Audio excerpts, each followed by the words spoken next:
This video is on section 1.5 notes, quadratic equations. So up here you can see an example of a quadratic equation. It has an x squared term, maybe has an x term, maybe has another constant there. A lot of times when we're solving quadratic equations, our first goal is going to be to make it equal 0. But a quadratic equation involves a quadratic function, and quadratic functions are this parabola shaped, and they can be situated on the graph in different ways. And depending on how the quadratic function is situated on the graph, that tells you the number of solutions and what type of solutions a quadratic equation could have. So when we solve a quadratic equation, we're just taking the function, we're making it equal 0. And one situation could be that your parabola is cutting through the x-axis. And if that's the case, that means that you're going to have two x-intercepts. So you're going to have two solutions. And since those solutions are there, we say that they're real solutions. You can see them on the graph. Here we have another situation. We have a parabola that is sitting on the x-axis. And so in this case, we're going to have one x-intercept. That x-intercept is the vertex of the graph. And we're going to say that we have one real solution, or one real root. Over here we have an example of a quadratic or a parabola that is not crossing the x-axis. It could be kind of sitting above it, it could be flipped over and sitting below it, but you're not going to have any x-intercepts. And if you don't have any x-intercepts, that means you have 0 real solutions. But it doesn't mean you can't solve that quadratic. You can still isolate the x value and solve the quadratic, but what ends up happening if this is the situation you're working with, you're going to end up taking the square root of a negative number. And the square root of a negative number isn't technically possible. That represents an imaginary solution. So we're going to say in this situation you'd have 0 x-intercepts, so 0 real solutions, but you would have 2 imaginary complex solutions. All right, so those are the 3 different situations we're going to have as we solve quadratics. We have a few different methods for solving quadratic equations. We can factor, we can take square roots, we can complete the square, or we can use the quadratic formula. And typically your first option is you're going to try to factor. That's going to be the quickest way to do the majority of the problems. So I'm going to let this problem sit here for a second. I'm actually going to start with this problem. So this problem is written where it looks like it's factored already, but there's a problem. The problem is that it equals 8 instead of 0. So that means that this problem is not ready to be solved. It has to equal 0 for us to solve it. So what I'm going to do first is get rid of the parentheses. And I'm going to get rid of the parentheses by multiplying these two sets of parentheses out. A lot of times people call that foiling. So foiling means I do the first times the first to get x squared. Then I do the outsides, x times 3. Then I'm going to do the insides, negative 4 times x. And then L, negative 4 times 3, those are the last terms, and I get negative 12. So that equation equals 8. And now I can go ahead and combine my like terms. So I have x squared minus x minus 12 equals 8. And then I can go ahead and subtract the 8 over and make the equation equal 0. So x squared minus x minus 20 equals 0. Now what we have here is a pretty typical factoring problem. So it's got 3 terms, you don't have a number in front of x squared, and so what we'll look for is 2 numbers that multiply to be negative 20 but add to be negative 1. And I always write this in an x because that's how I was taught, and you do not have to do that if you don't like it. So I'm choosing 2 numbers that multiply to negative 20 but add to negative 1, and for some students they're very comfortable with multiplication. They have all their multiplication tables memorized, and this comes to their brain pretty quickly. If that is not the case for you, you can actually use a graphing calculator to help you find the numbers.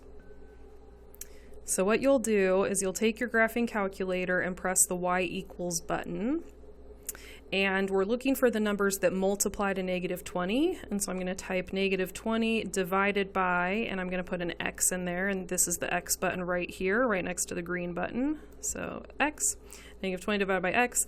I don't care what the graph looks like. I just want to see the table. And the table's written in blue right here. So I'm going to hit second and then graph. And this gives me a set of numbers, and all the pairs of numbers, all of them multiply to negative 20. So now I just have to find the pair that adds to negative 1. So first I've got 1 and negative 20 is negative 19, 2 and negative 10 is negative 8. I'm going to ignore the next one because that's a decimal. 4 and negative 5 gives me negative 1. So 4 and negative 5. So sometimes when you're using the table, you'll have to scroll down, use this down arrow and get some more values this way. Sometimes you'll find that this is adding up to negative numbers and maybe your answer was supposed to be positive. So you can actually scroll the other way to look for your pairs as well. Okay, so now we know what the pair of numbers is. It's positive 4 and negative 5. So I'm going to write x plus 4. X minus 5 equals 0. And then our two solutions come from these two factors. X is negative 4, X is positive 5 are our solutions. All right, so that is a pretty straightforward factoring problem. This one over here is a little bit more complicated because it does not have a plain x squared term. It has a number in front of the x squared term. So when we work with a problem like this, the first thing I want to make sure is that it equals 0, and the equation does. The second thing I want to make sure, typically in any problem, but especially when you factor, is I want my first term to be positive, not negative. So the very first thing I'm going to do is I'm going to divide by a negative 1 and divide by a negative 1. I just want to make this positive. So 2x squared plus 15x minus 8 is 0. And now what I want to do is I'm going to go through and use whatever method I've learned to factor these. So there's a few different methods that teachers teach, and I like to do slide divide bottoms up because I've noticed that students are the most comfortable with that method in the past. Okay, so but if you can use the box method, you can use guess and check, whatever you want to do is fine with me. So I'm going to take the 2 and slide it over to the negative 8. 2 times negative 8 is negative 16. So I'm looking for two numbers that multiply to negative 16 but add to a positive 15. So if I wasn't sure what these numbers were, I would do negative 16 divided by x, and then I would go through and look at the table. So in this table, I'm going to look for numbers that add to 15. And if I had, this is where my table would have popped up normally. And when I look at these pairs, I can see that all these pairs of numbers are adding up to negative values. So I would go the opposite direction on my table. And then I can look at these values because these pairs of numbers are adding up to positive values, and I want to add to positive 15. So my two numbers are going to be negative 1 and 16. So negative 1, 16, and then I've got x minus 1, x plus 16 in my parentheses. So that was the slide step. The next step is divide, and I'm going to take the number 2 that I slid over, and I'm going to divide by that number. So I did the slide, I did the divide. And then next, I'm going to simplify my fractions. So 1/2 doesn't simplify. I'm just going to say x minus 1/2. 16 divided by 2 does simplify. That gives you 8. And then I'm going to do the last step of slide divide bottoms up, and that step is bottoms up. So either of these numbers, if either of them has a fraction, you're going to take the number on the bottom and you're going to move it up to the front. So 2x minus 1 and x plus 8 is going to stay x plus 8 because that wasn't a fraction. And now I can say my solutions. This solution is negative 8. This solution is, you can see it right here, the easiest. It's positive 1/2, or you could say positive 1 divided by 2. So those are the two solutions to that equation. All right, next, we're going to look at how to solve quadratic equations by taking square roots. So here, we're not going to be factoring. When we take square roots, we are just solving for x by working backwards. And you'll notice with this that each of these equations have an x squared term and a constant, but they're missing the x term. We have an x squared term and a constant, but we're missing the x term. And so that is the scenario where you know that taking square roots is the appropriate method to use. So again, I'm going to solve for x. I'm going to work backwards. I'm just going to undo every step. So here I'm trying to get the x alone. The first step that I can undo is the -1. I can go ahead and add 1 to the other side of the equation. So I have 2x squared equals 1. And then I can go ahead and divide by 2. So x squared is 1/2. And then I can go ahead and undo the squared by taking the square root. So x is the square root of 1/2. And one thing you have to be careful of is in this situation you need to remember that whenever you square root a number, you always get two answers. You get the positive version and the negative version. Because if we think about a number like 25, for example, if you say what number times itself gives you 25, or when you take the square root of 25, what do you get? You could have +5 and +5, and you could also have -5 and -5. So we're going to say that x is plus minus, positive and negative, of the fraction 1/2 underneath that square root symbol. And this answer is mathematically correct, but it's not the appropriate way to write it. It's not proper. So here I have to fix this. I'm going to write my fraction √1 over √2. I know that the square root of 1 is just 1, so this is 1 over √2. And this has a radical in the denominator, which again is not proper. So what we're going to do here is called rationalizing the denominator. We're going to multiply this fraction by √2 over √2. We can do that because √2 over √2 is just 1. And so I'm multiplying the fraction by 1. It's going to change the way the fraction looks, but it's not going to change the decimal that this fraction represents. So on the top, I have 1 times √2, which is just √2. On the bottom, I have √2 times √2, which is √4, and the square root of 4 is 2. So my solution for this problem is plus minus √2 over 2. Positive √2 over 2, negative √2 over 2. Two solutions. Okay, let's try this next one. I'm going to do the same thing I did with that factoring problem on the first page, and I'm going to say, since this negative is in front of the x squared here, that makes problems a little bit harder for me to deal with, and so I'm going to divide by -1 on both sides of the equation. So I have x squared plus 9 equals 0. And again, I'm just going to do that anytime my x squared term is negative. All right, so next we can see that we have the x squared term and we have the constant, so we don't need to factor this problem. And so I'm just going to undo, that's -9. I'm going to undo the steps so I can get the x alone. So x squared is -9, and then to get the x alone, I'll go ahead and undo the exponent by putting a radical. And I get x is plus or minus the square root of -9. So here is where I've had my first imaginary answer. You can't square root a negative. If I try to do it in the calculator, square root of -9, I'm going to get an error message. So here, whenever I see a negative underneath a square root, I'm going to make it positive, and I'm going to stick an I in the front and say this is an imaginary answer. So x is plus or minus I times the square root of 9, but I know that 9 square roots nicely. The square root of 9 is just 3. So this is plus or minus 3i. All right, the next method that we're going to use to solve is completing the square.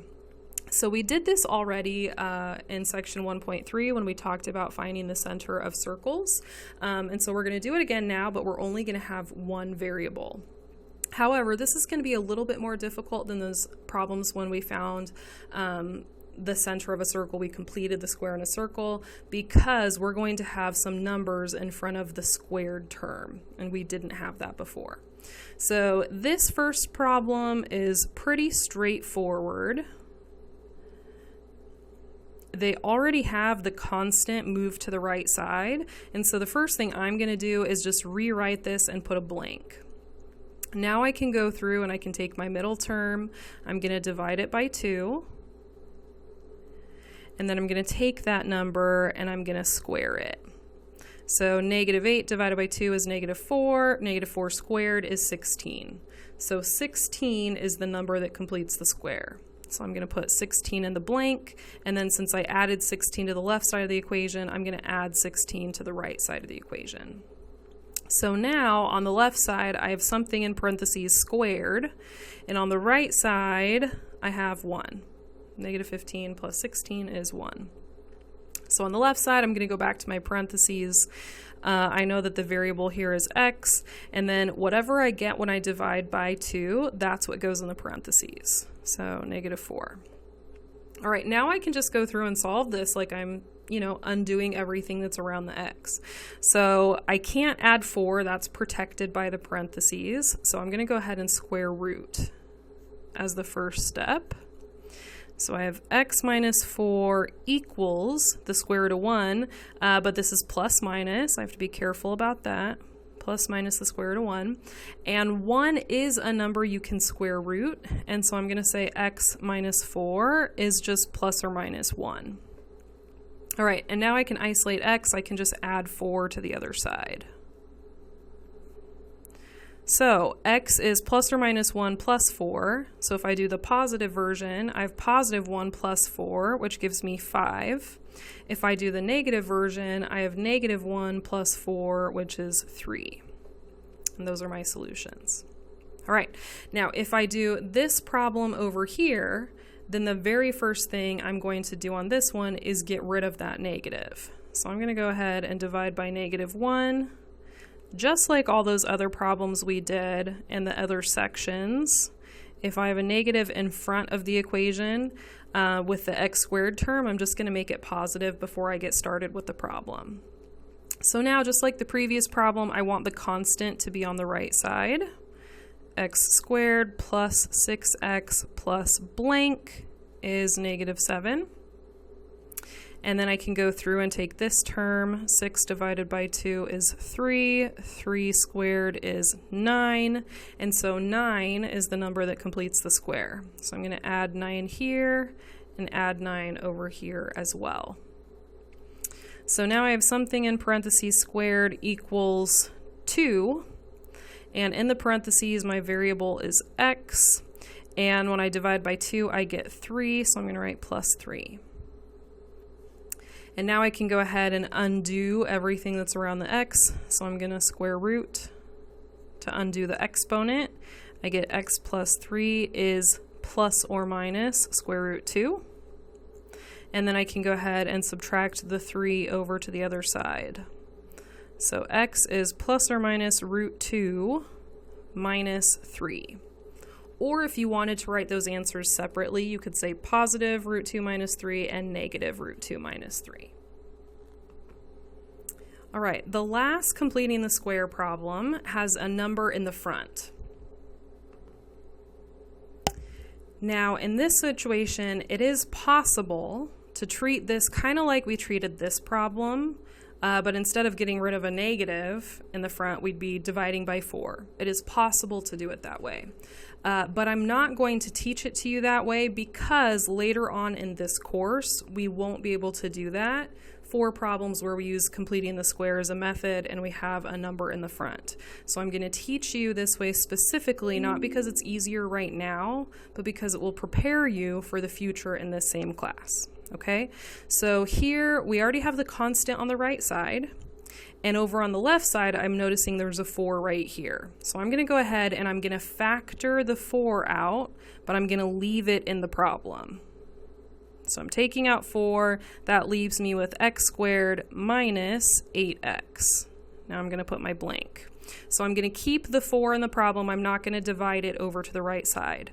That is a method you can use. I'm not teaching it because I'm trying to make your life easier later on in this course when we have to use this same method somewhere else, okay?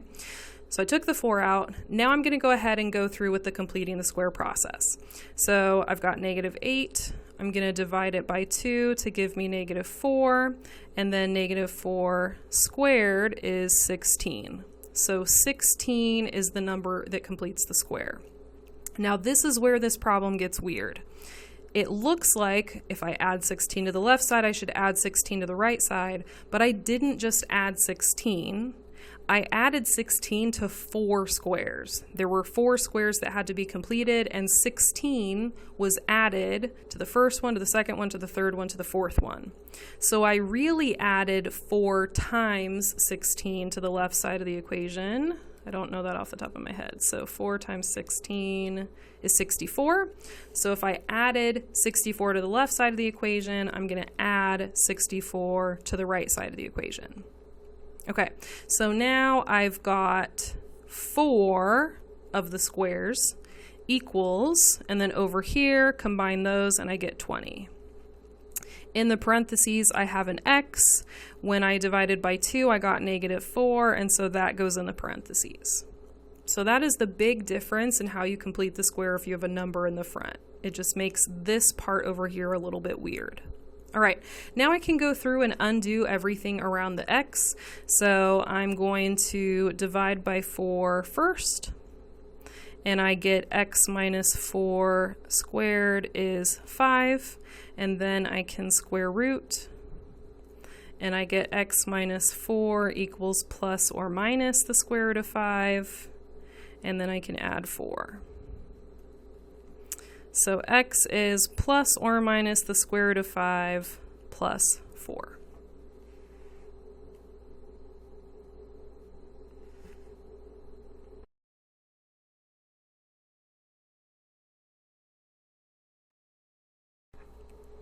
The last method we're going to use to solve quadratic equations is the quadratic formula.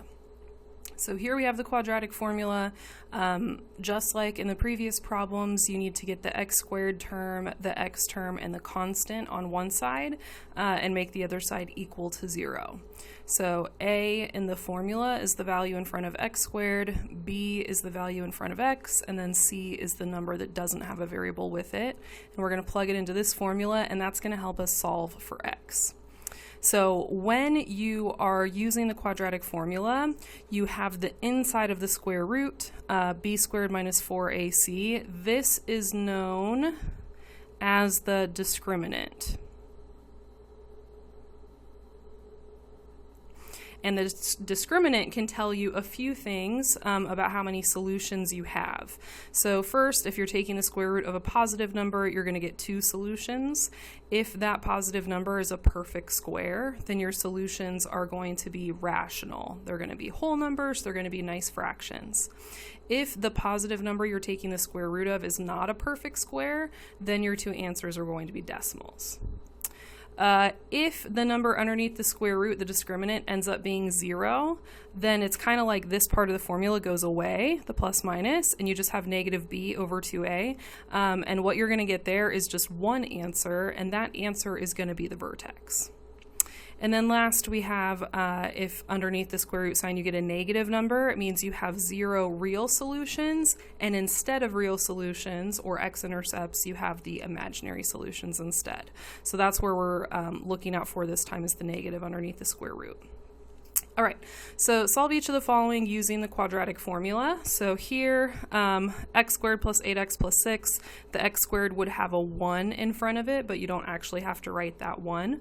So the 1 is a, b is a positive 8, c is a positive 6. It's always important to notice the sign with the numbers because that'll make a difference. So I have x equals negative b plus or minus, so negative 8 plus or minus the square root, and then we have b squared minus 4 times a times c. So b squared minus 4 times a times c, all divided by 2 times a.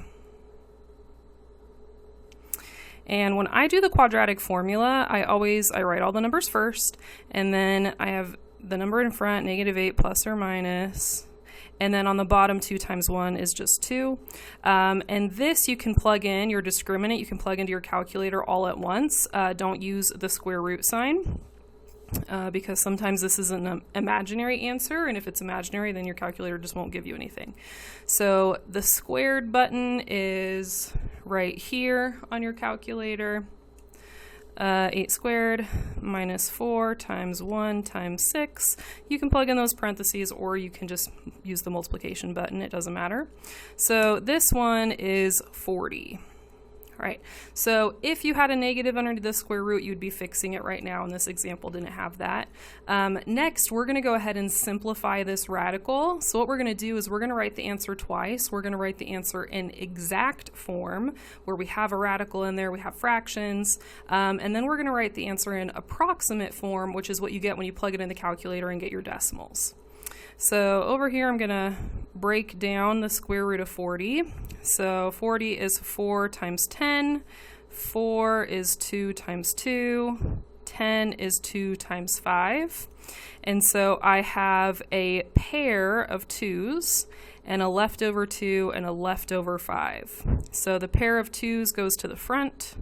The leftover 2 and the leftover 5 get multiplied together. 2 times 5 is 10. And so the square root of 40 is the same thing as 2 square root 10. So now I have -8 plus or minus 2 square root 10 divided by 2. All right, and at this point, I can't mess with the square root 10, but I can look at the other numbers here. And if there's a number I can divide out of all 3 of them, then I can go ahead and reduce. So all of these numbers are divisible by 2. So -8 divided by 2 is -4. 2 divided by 2 is 1. 2 divided by 2 is 1. And so my final answer for the exact form is going to be -1 plus or minus 1 root 10, which is just root 10. And this whole thing would be a fraction over 1, which is just another way of writing a whole number. So there's our exact answer. For the approximate answer, I'm going to write a squiggly equal sign. That's what approximate, that's how you write approximate in math. I don't care if you use it or not, I just want you to recognize it. Okay, so typically if you had to have the exact answer, you're going to go through all this work. If you don't, if they say on my math lab that they'll accept a decimal answer, then I'm not going to do this extra work. I'm just going to go right here and plug this into my calculator. Now, I'm still going to figure out what the discriminant is, 8 squared minus 4 times 1 times 6. I'm still going to find that out because if that's imaginary, I can't plug it all in at once. But now that I know what it is, I can go ahead and do that. So to get this big fraction on the screen, I'm going to press alpha and then y equals and choose the first option, numerator over denominator. So I'm going to go ahead and type -8 plus the square root is right here in blue above the squared button, so I'm going to hit the blue button first. 40 divided by 2. And I'm going to make sure that anytime I'm making a number negative, I type this first.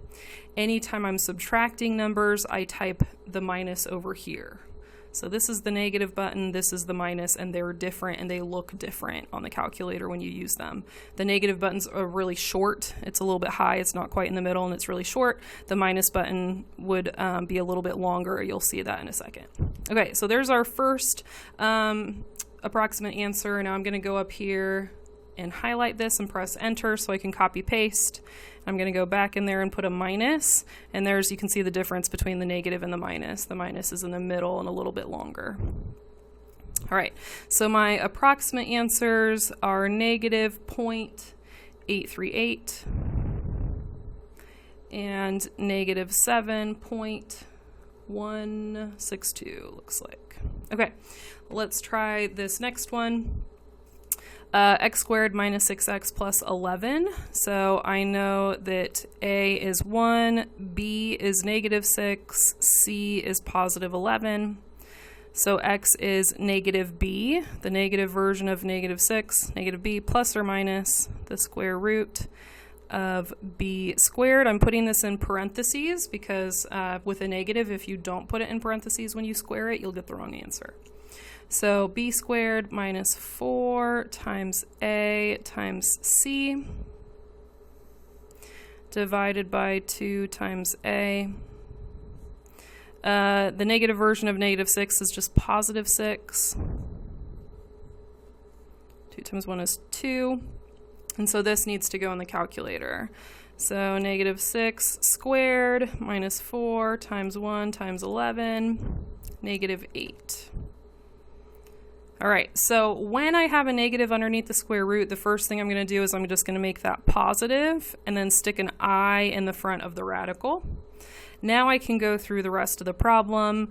I can plug in the square root of 8 and, well, not plug it in, but write it off to the side so I can find the reduced radical. So two numbers that multiply to 8 would be 2 and 4. 4 is 2 and 2. So I end up with a pair of 2's and a leftover 2, and so that's 2 root 2. And since we had an I in front of this, then I'm going to keep the I in front of this. So 2I root 2 is what I have. 6 plus or minus 2I root 2 over 2. Okay, now I can't touch the root 2, but the rest of the numbers, if they can divide by something, I'm going to go ahead and do that. And all of them can divide by 2. So 6 divided by 2 is 3, 2 divided by 2 is 1, 2 divided by 2 is 1. And so I have 3 plus or minus 1I, which is just I root 2. Now here I wrote 2 divided by 2. 2 divided by 2 is 1. There's a 1 on the bottom. Sorry if that was confusing at all. Okay, so it'd be this, and we could put it over 1, but if you put something over 1, you don't actually have to write it like a fraction. So 3 plus or minus I root 2. Occasionally, people have you write these in the approximate form, but usually not. Usually they stick with exact form, so I'm just going to leave that there. Okay, so here are some strategies. This is kind of to summarize what we've seen so far. So any of the problems that are ax squared and then a constant, that b term, the plain x term is missing, your strategy there is typically going to be using square roots. Then if you can't do that, if there's a b term, if you have all three pieces of the trinomial, if it's something you can factor, then go ahead and factor. And that could be the simple ones where you're just looking for what multiplies to the constant and adds to the middle term, or it could be slide divide bottoms up. And what they're saying here is if a is less than 0, so if your first term is negative, divide by a negative and get rid of that. If you can't use the square root property or factoring, then use the quadratic formula. The quadratic formula comes from completing the square. So those are technically the same, you just think of them a little differently. But those can be used, both of those can be used to solve any quadratic at all. So what typically happens is students end up ditching completing the square unless they are forced to use it, and they always use the quadratic formula. All right. The last way, this is how you're going to be able to check your answers. I'm not going to have you solve this way. You can graph the quadratic, and then you can make sure you can see that the solutions that you have are the x-intercepts of the graph. Okay. And you have to make sure it equals 0 before you do that. So those are the solutions that we just reviewed. Let's go ahead and do some word problems on the last page. All right, so the first problem says, in tennis, a lob can be used to buy time to get into position. The approximate height s in feet for a tennis ball that is hit straight upward at v sub 0 feet per second. V sub 0 means initial velocity or the initial speed per second from a height of s sub 0, so initial height. You'll see this in equations every so often, is modeled by s equals negative 16t squared plus v sub 0t plus s sub 0. V sub 0 is that initial speed, s sub 0 that initial height. So once we know those numbers, we can just plug them in, where t is time in seconds.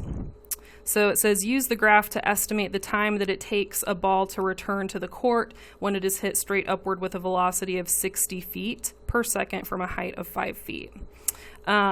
So what we have to make sure we understand is that the variable this is in terms of is not x, it's t. So t is kind of like the x coordinate. That's the input. The output is s. It's kind of like the y coordinate. And t stands for time in seconds, and s stands for height in feet. So it can be helpful to know what your x-axis and your y-axis are representing. So it says use the graph to estimate the time it takes the ball to return to the court. So be hit up in the air and return to the court when it's hit straight upward with a velocity of 60 feet per second from a height of 5 feet. So you can see here's your height of 5 feet, right, between 0 and 10, going up in the air, coming back down. So we're just going to use the graph to estimate this. And we're going to use the graph because they have it there. And this is going to give us a starting value that we can then compare our answer with that we find, using algebra after this. So this is pretty close to 4. I'm going to say, let's see, this is about 3.5. So I'd say like 3.7, 3.8 maybe. 3.7 to 3.8 seconds. Answers like this, where you're guesstimating something, are going to vary a little bit, and that's okay. Now it says find the approximate time by using the quadratic formula. So we're going to go ahead and write out this formula with the numbers plugged in. Negative 16t squared plus the initial velocity is 60t, plus the initial height was 5 feet. And we're going to go ahead and use the quadratic formula to see, how close this answer, our guesstimate, how close it was to the real thing. So the quadratic formula says that t is negative b plus or minus b squared minus 4 times a times c divided by 2a. And for this one, just writing this out, 2 times negative 16 is negative 32. For this one, we don't have to simplify it all. We're just going to be typing it into the calculator, but I'm still going to follow my habit of finding the discriminant first, because I think that's a good habit to be in. So 3,920, thank goodness we do not have to simplify that. Okay, so now I'm going to get this fraction on the screen, alpha y equals, and I have negative 60 plus the square root of 3,920 divided by negative 32. Okay, so my first time is approximately negative 0.082 seconds. It can't be that one. That one's negative time. So I'm going to go back up. I'm going to copy paste, and I'm going to do the minus part of the plus minus. 3.832. So 3.832 seconds. The guesstimate was kind of close. Okay, let's go ahead and look at the very last problem. It says to avoid hitting the ball out, a tennis player in one corner of the 312-yard squared court hits the ball to the farthest corner of the opponent's side as shown in the diagram. If the length of the tennis court is 2 yards longer than twice the width, so the width we are calling just x, the length of the court is 2 yards longer than twice the width. So twice the width would be 2x. 2 yards longer than that would be plus 2. How far did the player hit the ball? So we have to figure out what this diagonal length is. So this right here is a right triangle, and we can use the Pythagorean theorem. We can say a squared plus b squared equals the diagonal squared. So I'm going to say x squared plus 2x plus 2 squared equals the diagonal squared. Here it says tennis player in one corner of the 312-yard squared court hits the ball to the farthest corner of the opponent's side. Okay, so Pythagorean theorem, a squared plus b squared equals c squared. Now, we don't know this diagonal, so we're going to have to do something to solve for it. So the other piece of information we know is how big the court is. We know that the length times the width is 312. So I'm going to go ahead and write an equation that represents that. So width times length equals 312. Okay, now I can't solve the first one yet because I'm not sure what x is and I'm not sure what d is, but here, this one I can solve because it only has one variable. So I'm going to go ahead and distribute, and I get 2x squared plus 2x equals 312. I know that with quadratics, I can only solve them if I make them equal 0. So I'm going to subtract the 312.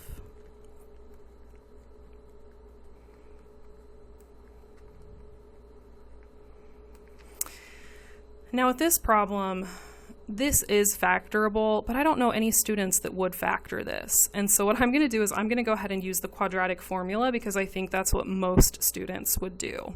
So x is negative b plus or minus the square root of b squared minus 4 times a times c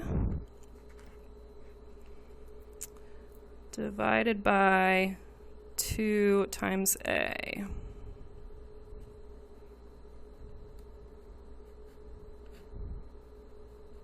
Okay. So 2 squared minus 4 times a times c, 2,500. Okay. And then to plug it all in, I'm going to hit alpha y equals and get that fraction up on the screen. Negative 2 plus the square root of 2,500 divided by 4, 12.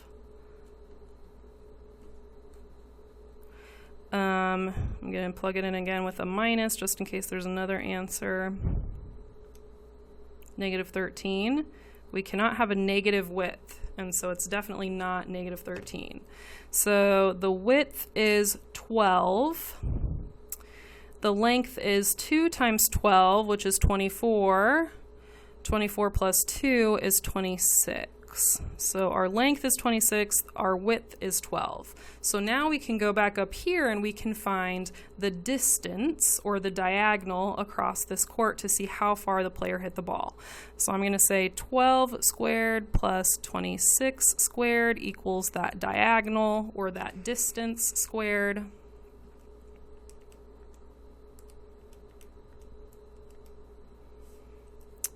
$820 is the distance squared, and now I just need to do the square root of 820. So that distance is approximately 28.636, and this was yards, not feet, yards. That's approximately how far the tennis player hit the ball.